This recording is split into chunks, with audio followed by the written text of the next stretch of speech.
Hi everyone, my name is Jordan, the Senior Project Coordinator at COPROT. This is the first in a series of our monthly video updates where we'll learn all about what's been going on this month at COPROT, and we'll also be joined by special guests from around the world that work with turtles or other conservation initiatives. So this month, we're looking at what we've been doing in July, and we're joined by Kelly Martin, all the way from Kenya, who works for the Conservation Education Society. So once we've gone through what we've been doing here at COPROT, then we'll hear all about this project in Kenya. So for those that don't know, COPROT is a community-driven turtle project in the Osa Peninsula in Costa Rica. We work with almost 7,000 nesting turtles on our beaches each year, and we try to put the community at the heart of everything we do. So what's been going on this month? At the beginning of the month, we had a visit from an amazing university in northern Spain, Universidad de Navarra. They came to visit us for one day to learn all about what conservation is like in the field. We showed them what we're doing with our patrols or the research we're collecting. And then the students also joined us for patrols in the evening so they could see the turtles themselves. And thankfully, all of them were able to see a nesting turtle and have that chance of a magical experience. This is them having a great time in the jungle under a massive fig tree. We then went to our local college in Puerto Jimenez, which is our local town, where the students were having an English week where they were learning things outside of the curriculum in English. So as part of that, we went into the school to teach them all about turtle biology and conservation in Costa Rica.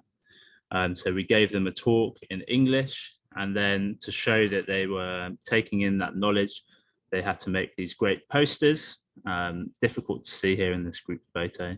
But the posters were excellent, all about climate change, plastic pollution, and it was a really nice afternoon. And a lot of the kids showed interest in coming to volunteer with us, which is amazing because we're always looking for more local engagement. The main part of this month was hosting the Holt School, an all-girls British school, who stayed with us for 5 days. This is them on their first very rainy day. Thankfully, the weather then cleared for the rest of their stay.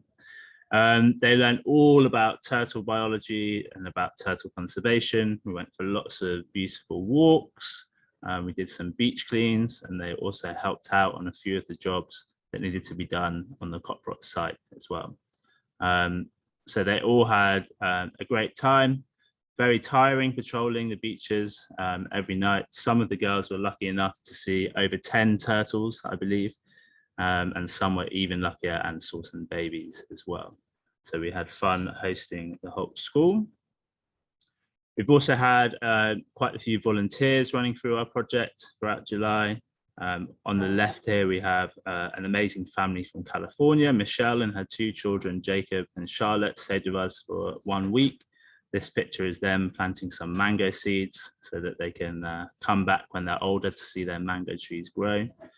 We also welcomed 3 other volunteers, Simon from France, Gorka from the Basque Country, and Ava, also from France. And to end the month, we went out on a team trip to see some whales and dolphins, where we were able to learn all about the conservation work of the humpbacks. And these are some pan-tropical spotted dolphins showing us their tricks. So a busy month in terms of our outreach and volunteers, and an even busier month in terms of our turtles. So we're moving into the busy season now in terms of turtles.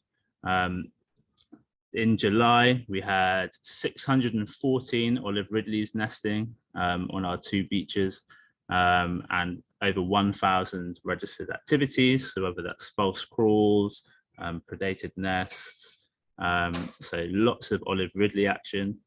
The greens, not so many this month, but the green season isn't till the winter months. So we had 4 green nests with 10 sited activities. but we're hoping come December we'll have lots more greens on our beaches. We've also had a few emerging nests, so we've had some hatchlings on our beach, none from marked nests, so we haven't done any excavations as of yet. But in next month's updates, I'm sure we will be able to give you some hatching success and hopefully lots more turtle nests. So that's it for the busy month at COPROT. We're now going to hear from our guest, Kelly Martin, who has founded the Conservation Education Society over in Kenya. So Kelly, welcome to our podcast. And if you'd like to introduce yourself and tell us a little bit about the work you guys are doing. Yeah, sure. Thank you for inviting me. And yeah, I enjoyed that update. So yes, we're based in Kenya. We're based on the coast in a small town called Diani. Been here now for 7 years, and we founded the Conservation Education Society in beginning 2019. Because we're on the coast, because we have a beautiful beach, we also have a nice forest. Big focus for us, of course, is marine and sea turtles. So we have the two species that we see along Diani Beach is the green, which you guys have as well, but we have a lot more numbers, and the hawksbill turtle. So these are the two popular ones, even though there is other species further up the coast. So one thing we do is quite important. We do partner a lot of other organizations. Our focus is as our name suggests, is education.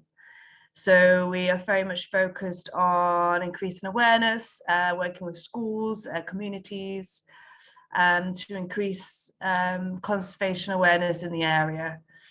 We have such huge numbers of wildlife here. The challenge we have here is human-wildlife conflict, because of course you have a lot of tourism. So with tourism comes problems of development, degradation of the beaches as well as the land. So we hope by creating some awareness, we can kind of reduce or counteract that.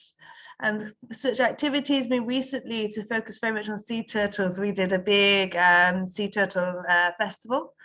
This was in June, which is the same as World Sea Turtle Day. And we bring in over 300 kids from local schools, communities, and it's a really successful day. And we obviously have lots of fun, but the serious thing about it is, of course, talk about and educate about sea turtles. So yeah, that is kind of what we do in a nutshell. We focus on multiple animals, but sea turtles, as you will know, because they're such an important species, plus they're very appealing, we do have a big focus on those as well. One of the aspects of your project that I've always been interested in, Kelly, and might be of interest to the COPROT viewers, because we've started doing a local women's group, is the work you're doing in the community with your local women's community as well. Could you tell us a little bit about that? Yeah, of course. So we have recently, in probably the last 3 to 4 months, I've partnered with this amazing all women's group who protect mangroves. They're really impressive. We went to go and visit them, and I think one day they got fed up with people trying to cut down their forest, so they decided to form a group. They got training, and they're protecting a large part of the mangrove forest nearby. Now we have so far been able to raise enough money that they have recently planted 5,000 mangrove seedlings. So we're really happy about that.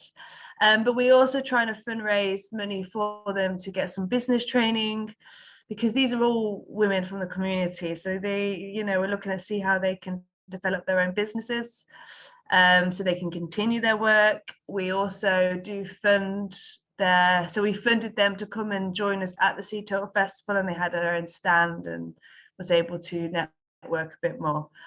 So yeah, I mean, we're a very big advocate. We actually, not on purpose, this happened, but we do have an all women's team. Not intentional, I promise. But we are very supportive of our women in our area, because I think they are doing some amazing stuff, and that's just one of many, I have to say.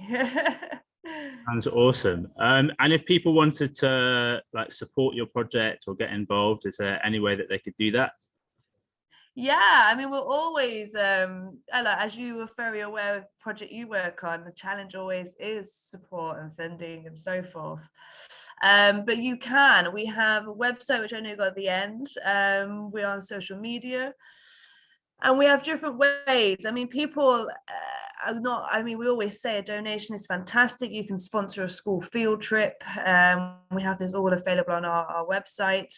You can join, we've got an online marine club, which is, we basically each month we'll send out activities and fact sheets on a particular marine based topic, and that's quite a small subscription fee, but it all supports us as well as creates awareness. But of course, if you're not able to, you know, not everybody is financially able to support these projects, you can always contact us and support us in other ways. We do have volunteers who may help us even remotely. That's also very welcomed as well. Awesome. So we do have the link for Conservation Education Society here if you guys want to go find out more.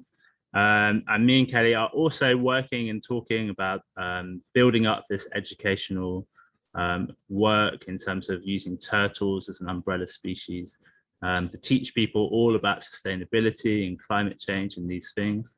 So if anyone is interested in getting in touch with us about educational materials or perhaps projects for schools that you can do online or in person, then please do get in touch.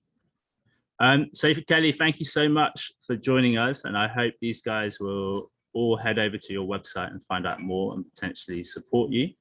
And as always, if you guys want to learn more about COPROT, you can head over to tortugas.osa.org and find out how you can support us and come and volunteer with us if you want to come and check out the turtles in Costa Rica.